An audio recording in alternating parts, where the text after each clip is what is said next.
આમ આદમી પાર્ટીના ડેડિયાપાડાના ધારાસભ્ય ચૈતર વસાવા આજે ભરૂચ એસએસસી હોસ્પિટલ ખાતે સારવાર લઈ રહેલી પીડિતાને મળવા માટે પહોંચ્યા હતા અને તેમણે પીડિતાના પરિવારને આશ્વાસન પણ આપ્યું હતું। ઘટનાની વિગતે વાત કરીએ તો ભરૂચ જિલ્લાના ઝઘડિયા જીઆઈડીસીમાં એક નરાધમ દ્વારા જે સગીરાનું અપહરણ કરીને ત્યારબાદ તેને અવાવરૂ જગ્યા ઉપર લઈ જઈને દુષ્કર્મની ઘટનાને અંજામ આપ્યો હતો। એટલું જ નહીં, જે રીતે આરોપીએ હેવાનિયત ભર્યું કૃત્ય આચર્યું હતું કે તેણે જે દીકરી હતી તેના ગુપ્તાંગના ભાગે લોખંડના સળિયા નાખીને ગંભીર ઇજાઓ પણ પહોંચાડી હતી। આ ઘટનાના કારણે સમગ્ર ગુજરાતભરમાં તેના ઘેરા પડઘા પણ પડ્યા હતા।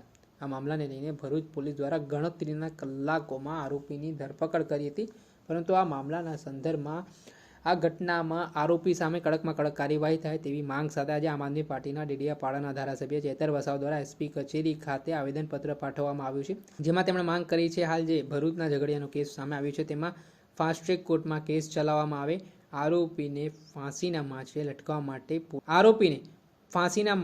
લટકાવવા માટે સરકાર દ્વારા કામગીરી કરવામાં આવે। પહેલા તો મામલે શું કહી રહ્યા છે આમ આદમી પાર્ટીના ડેડિયાપાડાના ધારાસભ્ય ચૈતર વસાવા તે સાંભળી લો।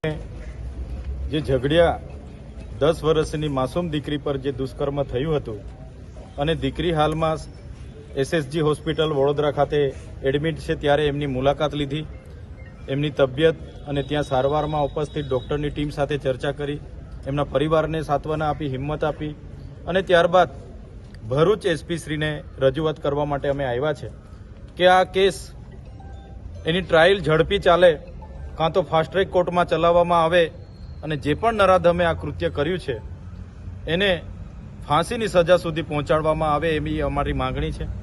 એક એવો દાખલો બેસાડવામાં આવે કે જેના કારણે ગુજરાતમાં જે અવારનવાર આવા બનાવો બને છે, આવા રાક્ષસી કૃત્ય કરનારાઓ ઘણા અહીં ફરે છે, એમને પણ આવા રાક્ષસી કૃત્ય કરવાની હિંમત ન થાય એટલા દાખલા બેસાડવામાં આવે એવી અમારી માંગણી છે।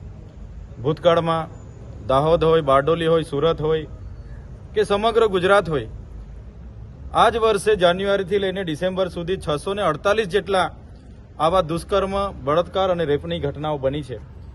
ત્યારે ક્યારેક ન્યાયમાં ઘણું મોડું થતું હોય છે, એટલા માટે પરિવાર, એમના કુટુંબીજનો કે બધા ન્યાયની અપેક્ષા રાખતા હોય છે। ત્યારે અમે આજે ભરૂચ એસપી શ્રી અને એમના તપાસ અધિકારી શ્રી ડીવાયએસપી પટેલ સાહેબને અમે કીધું છે કે ટ્રાયલ ઝડપી ચલાવવામાં આવે, ફાસ્ટ ટ્રેક કોર્ટમાં ચલાવવામાં આવે અને મહિના 2 મહિનામાં આ નરાધમને ફાંસી ચડાવવામાં આવે, એ જ રજૂઆત સાથે અમે આજે એસપી કચેરી પહોંચ્યા છે। ચૈતરભાઈ, અત્યારે અમિત શાહે જે આમ આદમી પાર્ટીના ડેડિયાપાડાના ધારાસભ્ય ચૈતર વસાવા તેમણે કહ્યું છે કે જે પીડિત પરિવાર છે તેમને સરકાર ન્યાય આપવો જોઈએ। સાથે તેમણે વાત કરતા કહ્યું કે તેમણે સરકાર સામે સવાલ ઉઠાવતા કહ્યું કે ગુજરાતમાં રોજેરોજ આવી ઘટનાઓ બની રહી છે।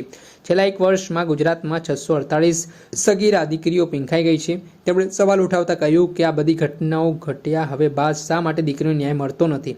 તેમણે કહ્યું કે અમારી માંગ છે આવો કેસ છે તે સ્પેશિયલ ફાસ્ટ ટ્રેક કોર્ટમાં ચલાવવામાં આવે અને આરોપીઓ સામે કડકમાં કડક કાર્યવાહી કરવામાં માંગ કરી છે। સાથે તેમણે કહ્યું કે ઝઘડિયામાં જે રીતે તેમના સામે પોલીસ ફરિયાદ થઈ છે તેના કારણે તેઓ આવી શક્યા નહોતા। કોઈ કામદારો કે દીકરીઓ માટે ઊભા રહીએ તો અમારા પર પોલીસ ફરિયાદ થાય છે તે વાતનો પણ તેમણે ઉલ્લેખ કર્યો। તેમણે કહ્યું કે અમે ઈચ્છીએ છીએ કે દીકરી ઝડપથી સાજી થાય અને પરિવારને ન્યાય મળે। આ પહેલાં પણ તેમણે દાહોદમાં ખોફનાક ઘટના વિશે વાત કરી હતી। સુરત, અમદાવાદ, ભાવનગર સહિતના અલગ જે જિલ્લાઓ છે ત્યાં ઘટનાઓ બની છે તેને લઈને તે મુદ્દાનો ઉલ્લેખ કર્યો હતો। ત્યારે હવે જોવાનું રહ્યું કે આ મામલે સરકાર આગામી દિવસોમાં આરોપી સામે કડક પગલાં લેવા માટે કયા પ્રકારની કાર્યવાહી કરે છે। દર્શક મિત્રો, એનકવરેજ ન્યૂઝને આપ લાઇક કરી લો, સબસ્ક્રાઇબ કરી લો અને શેર કરવાનું ભૂલતા નહીં।